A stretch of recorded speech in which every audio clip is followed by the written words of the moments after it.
Alhamdulillah kita diberi kesempatan, diberi kesehatan untuk belajar bersama dan bergabung di kelas Bahasa Indonesia.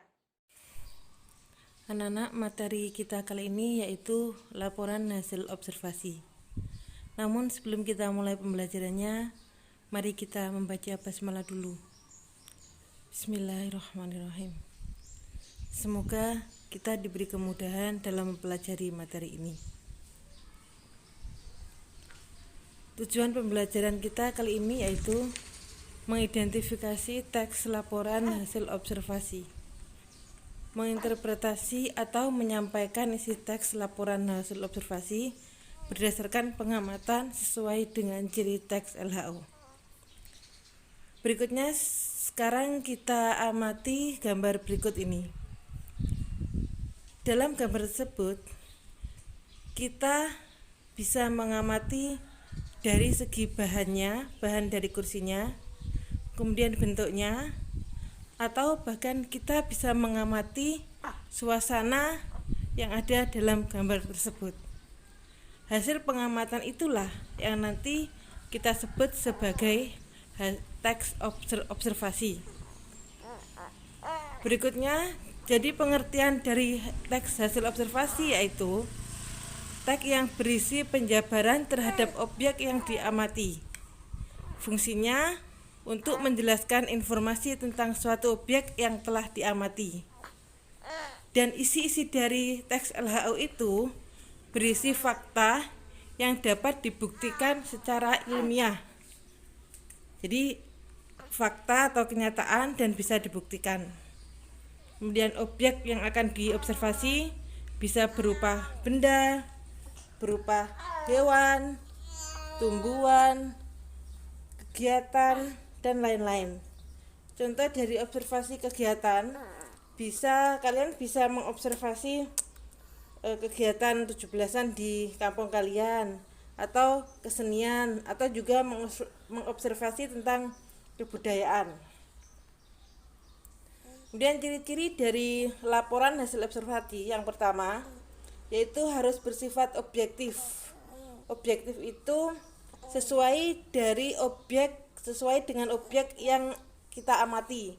Jadi dalam membuat observasi kita tidak boleh melakukan dengan cara subjektif atau suka-suka si pengamat, harus objektif ya. Kemudian selain objektif, data yang kita sampaikan juga harus faktual atau fakta sesuai dengan kenyataannya. Kemudian bersifat spesifik atau rinci. Jadi kalau kita membuat hasil observasi itu harus spesifik atau rinci, sehingga nanti teks yang kita sajikan itu lengkap, jelas, menarik, dan orang yang membaca atau yang melihat itu bisa memahami teks tersebut. Oke, sekarang kita perhatikan gambar berikut ini. Dari gambar itu ada Museum Kambang Putih. Sekarang kita perhatikan contohnya. Museum Kambang Putih merupakan museum yang terletak di Kabupaten Tuban. Jadi observasi kali ini tentang Museum Kambang Putih. Jadi kalian bisa mengobservasinya berdasarkan letaknya di Kota Tuban misalnya. Kemudian kalian bisa mengobservasi kapan peresmiannya. Kemudian kalian bisa mengobservasi juga Museum Kambang Putih ini berdasarkan suasana yang ada, kemudian barang-barang koleksinya. Itu termasuk dari contoh hasil observasi. Kemudian setelah kalian melihat gambar tadi, coba kalian berlatih menginterpretasi atau menyampaikan isi teks laporan hasil observasi berdasarkan pengamatan sesuai dari ciri teks LHO. Jadi sekarang coba kalian mengamati, mencari satu objek. Misalnya kalian bisa mencari objek sedekah bumi, misalnya ada di daerah kalian.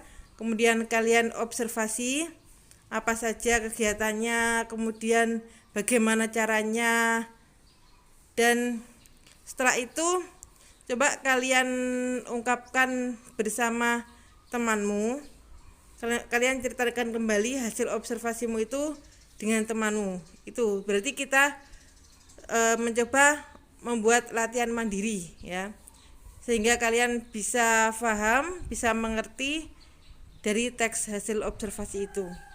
Ingat ya, latihan ini hanya mandiri, bukan untuk dikumpulkan. Untuk tugasnya nanti kita akan pada sesi berikutnya. Terima kasih. Mohon maaf dan saya akhiri, sampai ketemu di pertemuan berikutnya. Wassalamualaikum warahmatullahi wabarakatuh.